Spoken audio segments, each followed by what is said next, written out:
Hello बच्चों, कैसे हो आप सारे। तो मैं आपको प्रीवियस वीडियो के बारे में थोड़ा सा बता दूं। हमने लास्ट वीडियो में जो डिस्कस किया था वो क्या था कि टाइप्स ऑफ एडजॉर्प्शन क्या होते हैं। तो हमने फिजिकल जो हमारे पास जो नेचर होता है उसके बेसिस को उसको आइडेंटिफाई किया था एंड उसके बाद हमने उसके बीच में डिफरेंस जाने थे कि क्या डिफरेंस होते हैं, कि हमारे पास फिजिकल एंड केमिकल एडजॉर्प्शन में डिफरेंस क्या है। और साथ में हमने उनके बारे में उनकी जो कैरेक्टरिस्टिक्स हैं उसके बारे में जाना था। तो आज जो हम पढ़ने वाले हैं उससे आगे हम पढ़ने वाले हैं और वो पढ़ने वाले हैं कि जो हमारे पास एडजॉर्प्शन है वो गैसेस का ऑन सॉलिड किस तरीके से होता है। एंड साथ में हम उसके बारे में पढ़ने वाले हैं कि जो आपका फिजिकल एडजॉर्प्शन आइसोथर्म है वो क्या है। एंड साथ में कि हमारे पास फ्रेंडलिच एडजॉर्प्शन आइसोथर्म क्या है।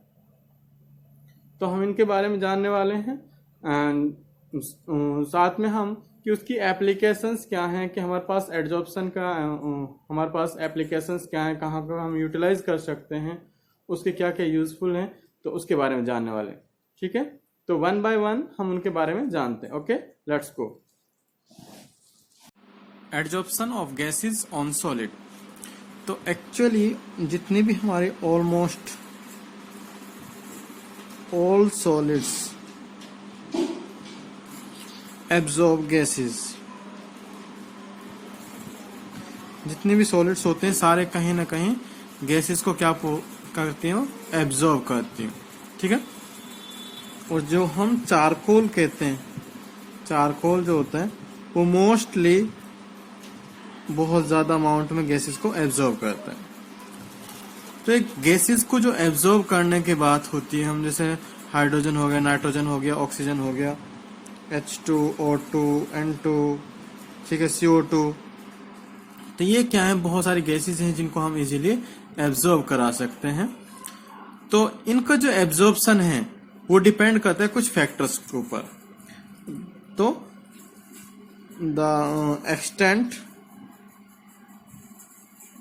Of adsorption of gases of a gases on a solid surface is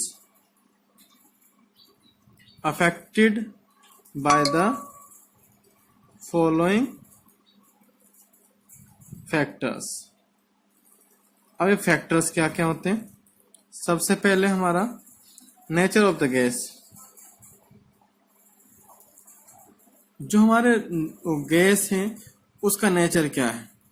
ठीक है, वो नॉन स्पेसिफिक या स्पेसिफाई है या पर्टिकुलर गैस है, तो वो डिपेंड करता है कि वो हमारा गैस किस तरीके का है, वो किस कंडीशंस पे वर्क करता है, टेम्परेचर क्या चाहिए उसके लिए, प्रेशर क्या चाहिए, कब वो एक दूसरे के साथ इजीली डिफ्यूज हो सकता है।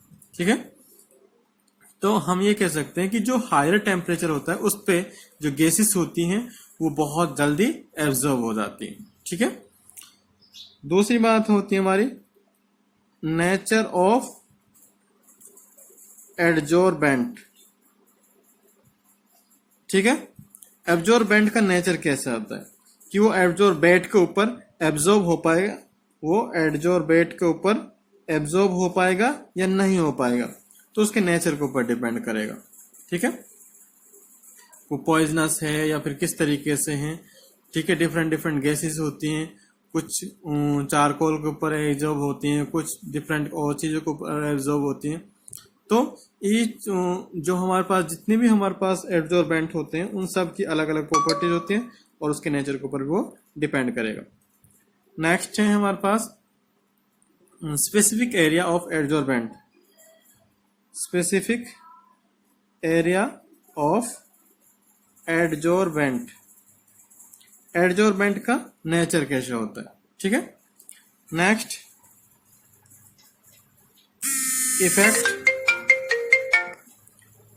Effect of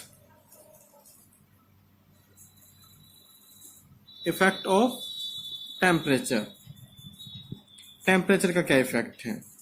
fifth effect of pressure, effect of pressure, pressure का क्या इफेक्ट है।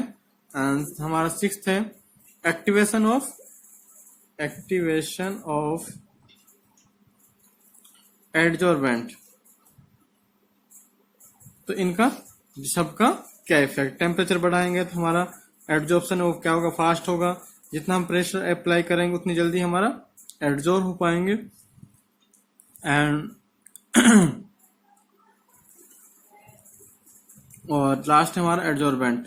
तो एडजॉर्बेंट का भी हमारा यही इफेक्ट होता है कि हमारा जो एडजॉर्बेंट है उसका किस तरीके से वो एक दूसरे के साथ एक्टिवली पार्टिसिपेट कर सकता है। ठीक है, नेक्स्ट जो पढ़ने वाले हैं वो पढ़ने वाले हम एडजॉर्प्शन आइसोथर्म। अब ये एडजॉर्प्शन आइसोथर्म क्या है। तो एडजॉर्प्शन आइसोथर्म हम जो सिंपली बात करें कि एक गिवन सरफेस पे अगर हम उसको एब्जॉर्ब करा रहे हैं तो इंक्रीज हो रहा है किसके साथ, प्रेशर के साथ। एंड कंसंट्रेशन अगर हम concentration at a constant temperature. ठीक है, तो ये हम ऑलरेडी लर्न कर चुके हैं। तो जो बात करते हैं हम कि हमारे पास किस तरीके से उसके बात है एडजॉर्प्शन आइसोथर्म है वो क्या होता है। तो हम कहेंगे the relation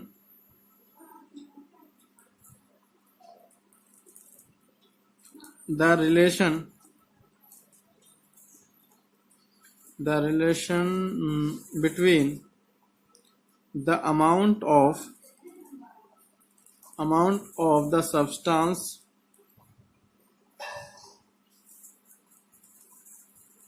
adsorbed by the adsorbent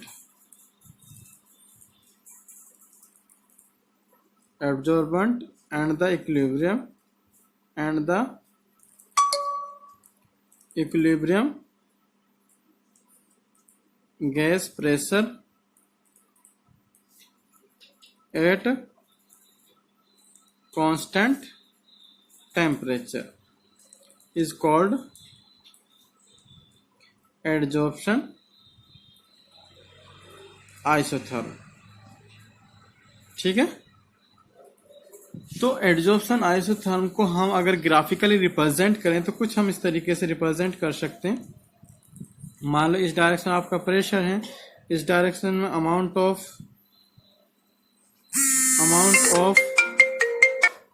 amount of gas एडजॉर्ब्ड है। ठीक है, और तो हमारा क्या होगा जैसे बढ़ाएंगे तो ये कुछ इस तरीके से आएगी। ठीक है, और यहाँ पे क्या होगा, कांस्टेंट टेम्परेचर है हमारे पास, टेम्परेचर आ गया, यहाँ क्या है कांस्टेंट है यानी इक्विलिब्रियम अटेन हो गया। तो इसको बोलेंगे हम सैचुरेशन प्रेशर, क्योंकि इस पर फिक्स हो गया हो। ठीक है, तो ये हमारे पास यूजुअली जो हम एक्सप्रेस करते हैं एक्स, इनको हम एक्स अपॉन में एम करते हैं। X is the mass of adsorbate, X क्या है, मास ऑफ एडजॉर्बेट, और ये क्या है M, mass of adsorbent. Clear. Next बात कर रहे हैं हम फ्रेंडलिच एडजॉर्प्शन आइसोथर्म। जो फ्रेंडलिच एडजॉर्प्शन आइसोथर्म है ये थोड़ा सा हमारा जो साइंटिस्ट था वो किसने क्या किया था, फ्रेंडलिच ने, और उसने जो एडजॉर्प्शन और प्रेशर के बीच में एक रिलेशनशिप बताया और उसी को उसने मैथमेटिकली एक्सप्रेस किया।